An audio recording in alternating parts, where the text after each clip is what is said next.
Tonight on Bondi Rescue. Been sitting in the sun for a while. The biggest heat wave of summer. Can we put this bit of oxygen on? They're going to be dropping like flies later on. You get some more ice? Then the big chill. Freezing. And what happens when there are too many surfers and not enough waves? Can you call an ambulance? It's forecast to be the hottest day of the year. By 10 a.m. on a summer Saturday, it's already 30 degrees. You feel it just zapping the energy from you, so it's going to be tough work. I guess we're going to have to be in the shade or in and out of the water as well just to get through the day. The temperature is set to reach the mid-40s, but the surface of the sand is at least 10 degrees hotter.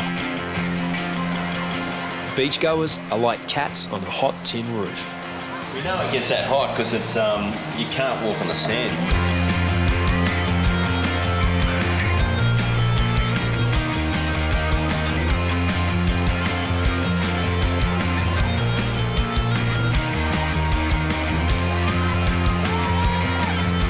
Very hot. Hottest day this summer, I reckon.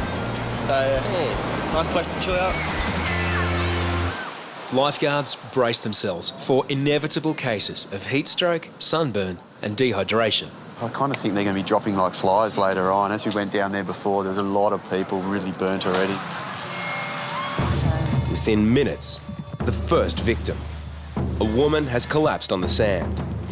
We'll take Evan to the tower. Yeah, I'm just trying to get off the beach. Yeah, we'll do that. No, it's by myself. It's okay, we can look after you. Local resident Jana had barely arrived on the beach when she began suffering dizzy spells and impaired vision. Classic symptoms of heat stroke. Hey, you got that ice, Johns? Yeah. Yeah, getting it. Just put it on the head, yeah. Do you think it was heat stroke? Yeah. Does that make you feel really nauseous? Yeah. As well? Shit, hey, I wasn't there long. Did your vision go a bit blurry or anything? Yeah, it freaks me out completely. Aren't tourists the only ones that do this, no? Do you have a number that we could ring? Yeah, actually, you could call my dad. Yeah, she's with us now. She's not feeling the best. She's up for us to give you a call. I think there's sweat coming off me. Imagine that. We just went for a swim. Look at you. Poor lady, she's obviously really dehydrated and the heat just got to her. I feel sorry for her. Jana's mum and dad mount a quick rescue mission. We'll get her She'll be home, right. give her plenty of cold drinks, turn the air conditioning on and the TV. Thank you so much. Jana's heading back indoors, leaving Mad Dogs and Englishmen to stay out in the midday sun. As the mercury rises, so do the casualties. Been sitting in the sun for a while. Not too long. Can we put this bit of oxygen on? By midday, there's been a steady stream of victims and almost as many paramedics. Heat stroke is a serious condition. Left untreated, it can cause organ failure. Need to get their core body temperature down and obviously try and rehydrate them. Alina has just escaped the depths of a -30-degree winter in Siberia. Summer on Bondi was a little warmer than she expected. When I grabbed her, she said she was going to faint. So there's some boob, pinned her up here, got a bit of oxygen into her and pulled her down. I'm Russian. I was on holidays in Russia. This is my family. It's like minus 30 there. I came here plus 30. I knew I probably should not go to the beach today, but still went. So it's the result. By day's end, lifeguards have treated scores of people in the sweltering heat. Round one over, round two begins.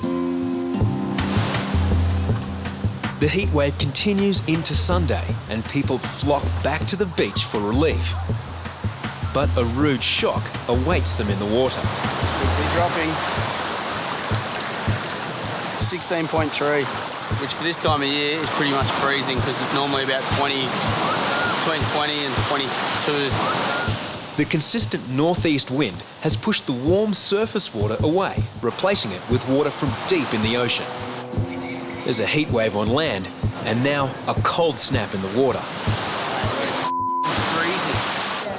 The conditions could barely be worse for more than 2,000 swimmers about to begin the North Bondi Classic Ocean Swim. 2 seasons ago, the race ran into a swarm of blue bottles. This time, competitors from young to old are swimming 2 kilometres in an icebox. It is absolutely freezing. 16 degrees. It's dropped about 2 degrees overnight with the big nor'east wind, so we'll see how we go. Hypothermia will definitely be a big issue, but skinny little guys like me are going to do it tough. Lifeguards now prepare to treat hypothermia, not heat stroke. Even Kerbox is edgy putting his toes in. It's going straight into the cold. It's like hitting an ice brick wall. About 10 seconds to the next wave. Here it goes. These are the royal blue and the white.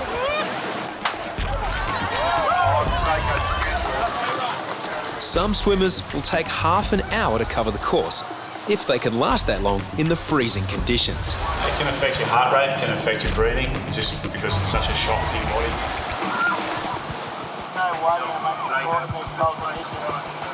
In the middle of a heat wave, the water temperature has plummeted to a frigid 16 degrees. Over 2,000 swimmers are braving a 2-kilometre ocean race. Now, the first has dropped out. Come on.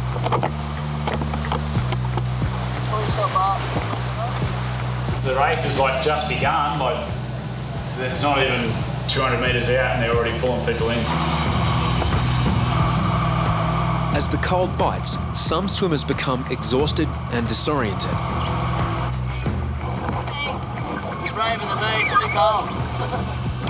Swimmer after swimmer sees up as their core temperature drops. Probably about 20 people not even trying to swim. Hoppo just dropped another one in. Kerbox and Hoppo ferry patients back to lifeguards and lifesavers on land.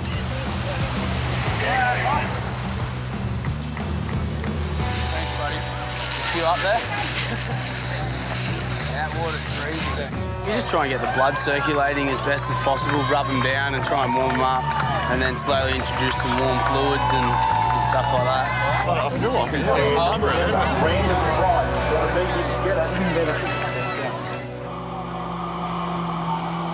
Thanks very much.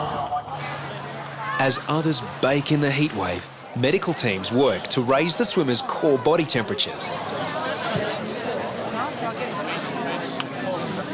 It was just freezing. I just couldn't move my legs. It was icy. And the rescuers were giving us some hugs, so comfortable. Maybe by next week I'll feel better. Not everyone has succumbed to the cold. Come on, Quino! Lifeguard Quinn Darragh crosses the line first in his age group.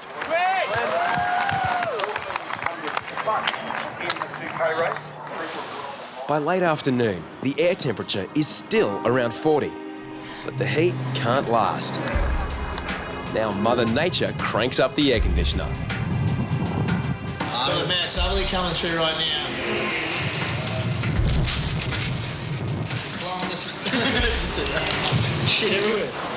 Beachgoers hoping for mild relief are now blown off the beach. But not everyone thinks the southerly change is bad news. After an endless summer of small waves, by the next day, the surf gods have finally blessed Bondi.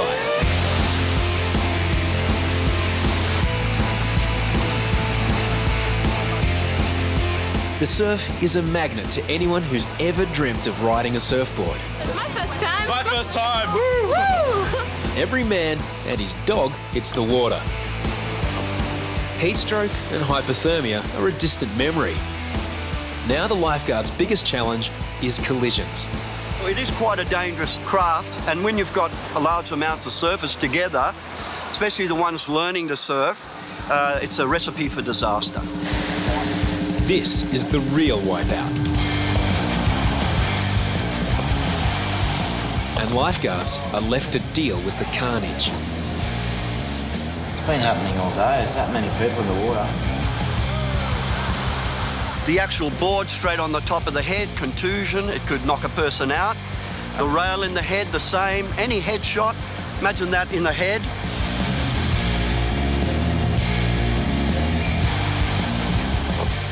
I've actually seen where guys have been hit by the nose and the nose has snapped off in the wound.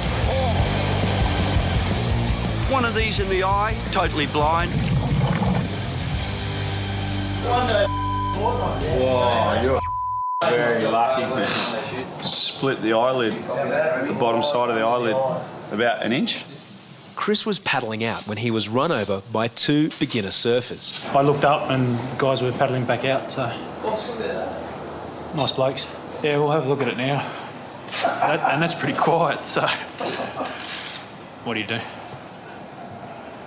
A lot of people don't realise that if you are beginning to surf, they hang with themselves and they want to have a laugh, but they don't realise, like, boards just go everywhere and they just hit everyone and anyone. And even if they've got leg ropes on or not, it's not really that safe, so... There's about 1 mil of skin left before it gets to your eye. Thank goodness for that. Chris heads for specialist treatment at Sydney Eye Hospital. Not everyone's seeing eye to eye with the hordes of surfers. And Bondi it's like guerrilla surfing here. They have a dangerous weapon and they paddle into an ocean full of people that could become a cropper. It may look like a free-for-all, but experienced surfers follow strict etiquette. The most basic rule, the surfer closest to the breaking part of the wave has right of way. The trouble is, we bring learners into it. It's really not their fault because no one's taught them. And I think people should be required to have 4 or 5 lessons before, or 3 lessons at least. Because what they do, they have no idea. They paddle in the wrong place, compromise waves, and actually risk themselves plus other surfers. Local surfers from the Bondi Board Riders Club aren't happy. Comes to the point when you're on the wave and there's so many people in the road, instead of looking at the wave, you've got to watch people in front of you because they're trying to learn how to surf, so they're pretty much like a floating hazard. The guy who ran me over was just some English dude. The hospital was in intensive care for 2 nights. I had a fractured skull, had bleeding near the brain.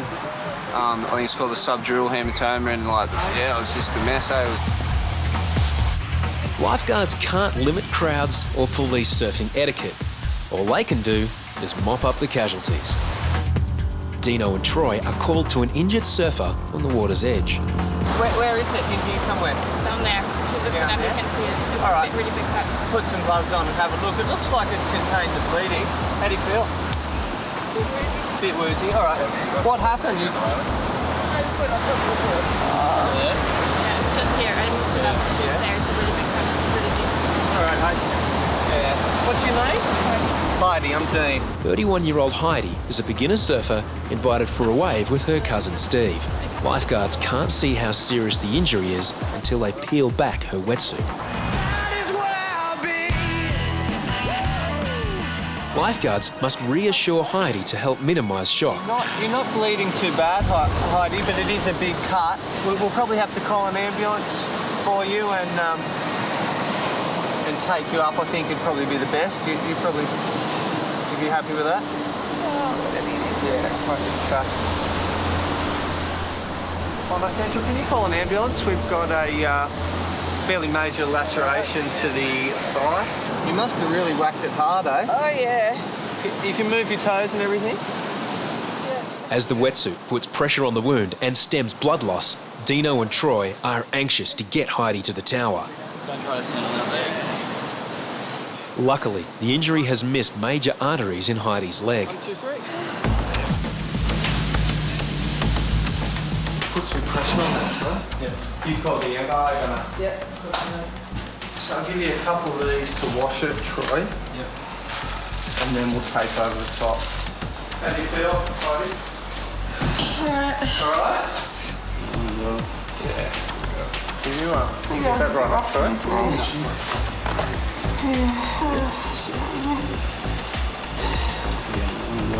Yeah, that looks better already. Much better now. Yeah. I wasn't sure first whether to leave the wetsuit on because the wetsuit was holding it so well. It seems to have stopped most of the bleeding. How long have you been surfing for? Not very long at all. Not very long? Do you think you'll continue surfing? I'm not quite sure. Not quite sure. Reassess a bit later, hey? Where's the wound on the top? Straight up and down, is it? Do one way over the top How of long that. is it? Remember 15 centimetres? Yeah, it's a good one. Yeah. Felt like a good one. Yeah. Give me something for the pain in the ambulance. Should be well looked after.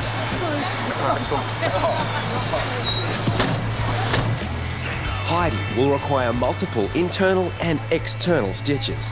The wetsuit was holding it in place, and then when I saw it up there, I thought, oh, no wonder she was in a bit of pain because she'd cut it open pretty big. It was pretty solid. It was like probably 20 centimetres long, and it was open a fair bit. I kind of had the same kind of thing back last year. I did the same kind of cut, a bit longer than that, and it was wide open like that as well. But yeah, that was pretty cool. You could see she was in a bit of shock at first, and then the pain starts hitting in a little bit after that. But she was pretty strong. She wasn't like crying or anything. She's lucky she didn't see it because she didn't look down to have a look. When I had a look, I was like, oh, no way. The old man of the sea is H. At 59, born and bred in Bondi, he understands Australia's most famous beach better than anyone. Like you could be watching a spot and 5 minutes later something 20 metres up the beach will come on because the beach hasn't worked itself out how it's going to drain. The solid swell has created a powerful rip at the south end. Two swimmers have unwittingly launched themselves straight into it. One of them decided to swim towards the bergs. He's going to be in a bit of trouble, I think. The swimmers stand no chance against the torrent. You're gonna have to get down there now. You're gonna have to go in. H and Chapo have to respond from the other end of the beach. He's frothing. With every second, they are dragged further out. H and Chapo use the rip as an express route out to the swimmers. Hey, get on behind me. Collecting the two men is one thing. The challenge is getting them safely to shore.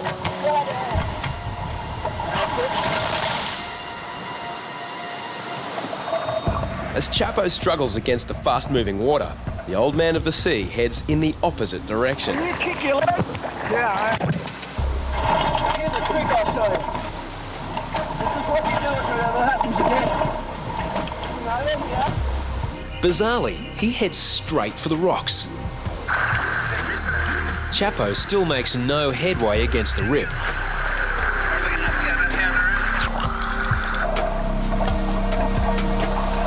Chapo might be losing ground, but H's unorthodox manoeuvre looks alarmingly dangerous. Go off. All right, get off. Just head straight there. Go up with the wave. Here we go. Ready? Go up with it. Then, like magic, the swimmer is delivered to safety. H has just paddled him on top of the rocks. Quite different. I've never seen it done before. As Chapo struggles, the old sea dog takes command. Yeah, I will, mate. Yeah, no, gotcha. Good idea. Yeah, go on. Yeah, actually, Chapo's decided to do the same thing now. All the way from Colorado, Daniel and Doug didn't expect to be rock climbing at Bondi. All right. You all right? Yeah, man, thanks. It's all right. Up the rock. Hey, our pleasure, mate. Highly unorthodox, but highly effective. Old sea dog knew exactly where to go. I'm over there struggling to rip.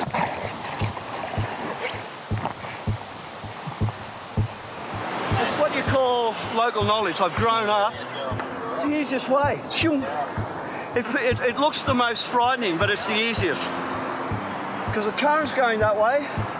It's just a matter of just getting lifted up with the wave. You see, I didn't even have to... That guy was sort of not totally hopeless. Some people, I've had to take some really tired people up there. But there again, you just